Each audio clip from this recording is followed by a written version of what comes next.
बिस्मिल्लाहिर्रहमानिर्रहीम, अस्सलामुअलैकुम। मैं हूं करामत मुग़ल और मेरे साथ हैं सईद बलोच साहब और आप देख रहे हैं Saeed Baloch official YouTube channel. Saeed Baloch साहब, नैब ने हाथ खड़े कर दिए, नैब कोर्ट ने हाथ खड़े कर दिए और मुझे लगता है कि इस्लामाबाद हाई कोर्ट से भी सब अच्छे की खबरें आनी हैं नवाज शरीफ साहब के लिए, क्योंकि बड़ों ने फैसला कर लिया हुआ है कि इस बंदे को क्लीन चिट देनी। पंजाब हुकूमत जो गैर आइनी हुकूमत है, निगरान हुकूमत, वो पीछे नहीं रही। वो अपनी तरफ से उन्होंने शाने बने। उन्होंने कहा है कि नवाज शरीफ की जो सज़ा मुअत्तली वाली दरख्वास्त हमारे पास आई थी ना, हम उसको ओके करते हैं। नवाज शरीफ की सज़ा जो है ना मुअत्तल है हमारी तरफ से। ये है कौन ने? बहुत शुक्रिया करामत मुग़ल साहब। देखें, मामला कुछ यूँ है कि 2019 में ना, मैं पहले थोड़ा सा इसका पस मंज़र आपको बता दूँ। मामला कुछ यूँ है कि 2019 में जब पाकिस्तान तहरीक इंसाफ की हुकूमत थी और नवाज शरीफ साहब उस वक्त जेल में थे और कहते थे कि हाय मैं मर गया, मेरे प्लेटलेट्स डाउन हो गए, मेरे साथ ये सर इसी तरीके से ये खबरें थी ना कि 2000 पे लेके। आपको पता है वो हमने आपकी एक वीडियो की थी तो उसमें आपकी एक खातून डॉक्टर हैं जो बैरून मुल्क होती हैं। जी जी, उनका बहुत बहुत शुक्रिया। जी जी, मैं शुक्रिया भी उनका अदा करता हूं कि वो उन्होंने आई और उन्होंने हमारी वीडियो के नीचे आके फीडबैक दी और कहा कि जो लेवल पाकिस्तान मुस्लिम लीग नून की जानिब से 2019 में इख्तियार किया जा रहा था कि नवाज शरीफ साहब के प्लेटलेट्स जो है वो 8000 या 2000 तक गिर चुके हैं, तो उन्होंने ये कहा कि इतने लो लेवल पर कोई बंदा सरवाइव कर ही नहीं सकता। तो ये उन्होंने बहरहाल फीडबैक दी और उनका बहुत बहुत शुक्रिया कि वो उन्होंने धन्यवाद कहते हैं सर। वो मैं सिर्फ ये प्यार मेरा आपके साथ है, बाकी सब के लिए जो है ना वो उनका बहुत बहुत शुक्रिया।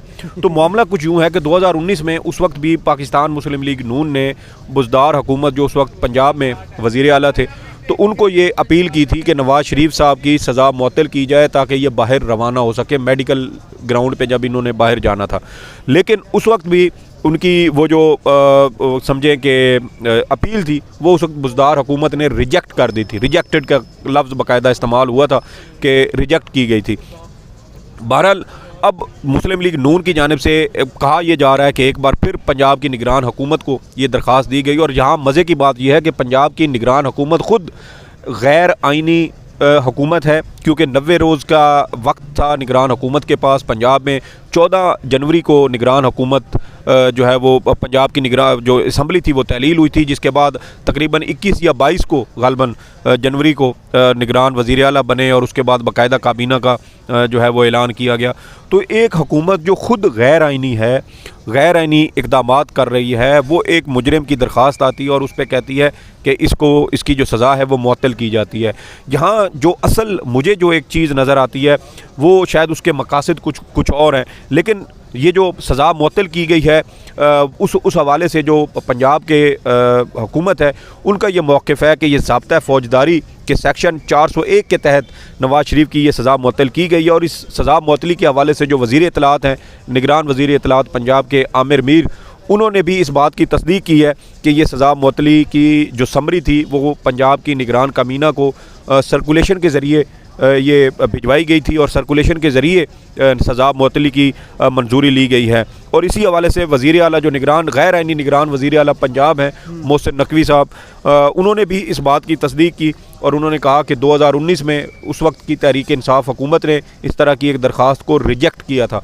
तो ये देखें कि उस वक्त भी पाकिस्तान तहरीक इंसाफ इस बात के हक़ में नहीं थी कि नवाज शरीफ साहब की इस तरह वो कानून का मजाक बनाते हुए बैरून मुल्क रवाना हो। लेकिन उस वक्त हमारी अदालतें जो कि ज़िंदगियों की ज़मानत मांग रही थी और किसी किस्म का कोई नाखुशगवार कोई ऐसा इवेंट हो जाता तो मेरे ख्याल में पाकिस्तान तहरीक इंसाफ के ऊपर ये बोझ आता। और सबसे बड़ी बात यह है कि एक हुकूमत एक शख्स किसी दूसरे शख्स की ज़िंदगी की ज़मानत कैसे दे सकता है जब ज़िंदगी ऐसे ही जैसे हाई कोर्ट ने मांगी थी PTI कि उस वक्त के वज़ीर आज़म जनाब इमरान खान से नवाज शरीफ की जैसे मांगी थी। जी जी, यही बात है ना। देखें, ये हमारी अदालतों का मैं समझता हूँ कि अब इनको नलायकी कहें या इनका वो गैर फितरी किस्म का ये रवैया है कि कोई शख्स कैसे किसी की ज़िंदगी की ज़मानत दे सकता है।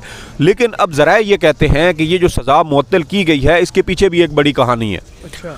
और कहानी ये है कि निगरान वज़ीर आला को जिन लोगों ने ये कहा कि ये सज़ा मुअत्तल करें, उनके पीछे वजह ये थी कि नवाज शरीफ साहब ने चूँकि इस्लामाबाद हाई कोर्ट में अपनी अपीलें बहाल करने की एक दरख्वास्त दायर की हुई है जिसके ऊपर आज समाअत हुई है, तो उस अपील बहाल करने का जो मामला था, फ़र्ज़ करें कि वो अपीलें बहाल ना होती और इस्लामाबाद हाई कोर्ट कहती कि नहीं, आप दोबारा से दरखास्तें दायर करें, या कोई भी वजह बन सकती थी और वो अपील बहाल ना हो पाती।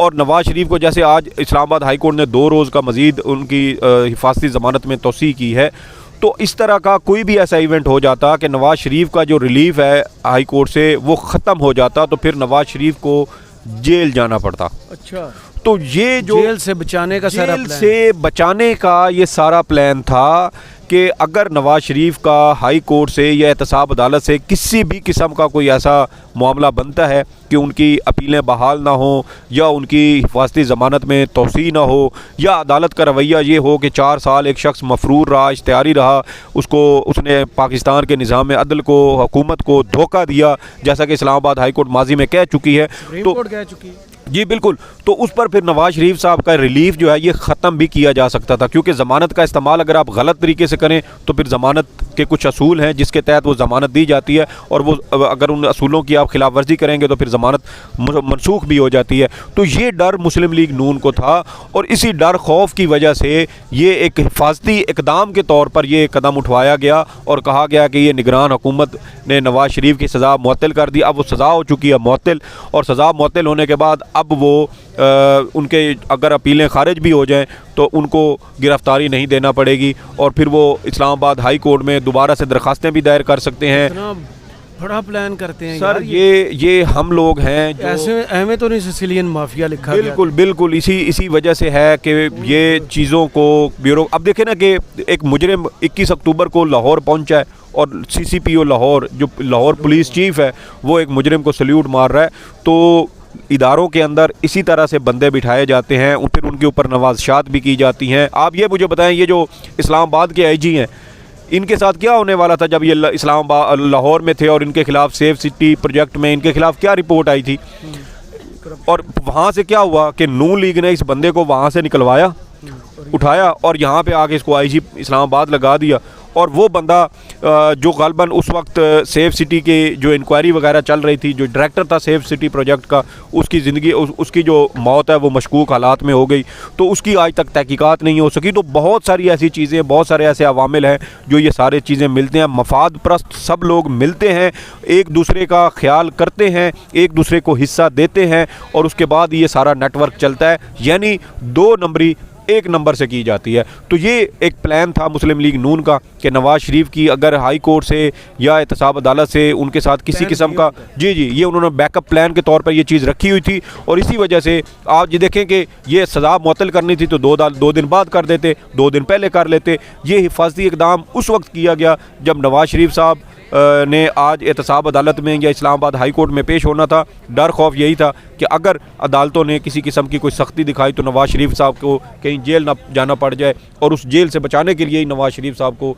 ये खसूसी फेवर की गई और सज़ा मुअत्तल की गई। और अब नवाज़ शरीफ साहब की चूँकि सज़ा मुअत्तल हो चुकी है, तो अब वो अदालतों में अगर उनको हिफाजती ज़मानत ना भी मेरे ख्याल में मिलती, तोसी ना भी होती, तो गिरफ्तार ना होते, क्योंकि सज़ा ही मुअत्तल हो चुकी थी। चलें, बहुत शुक्रिया सईद बलोच साहब आपके तज़किया का। कमेंट्स बॉक्स में ज़रूर बताइएगा वीडियो आपको कैसी लगी। इजाज़त दीजिए, अल्लाह हाफ़िज़।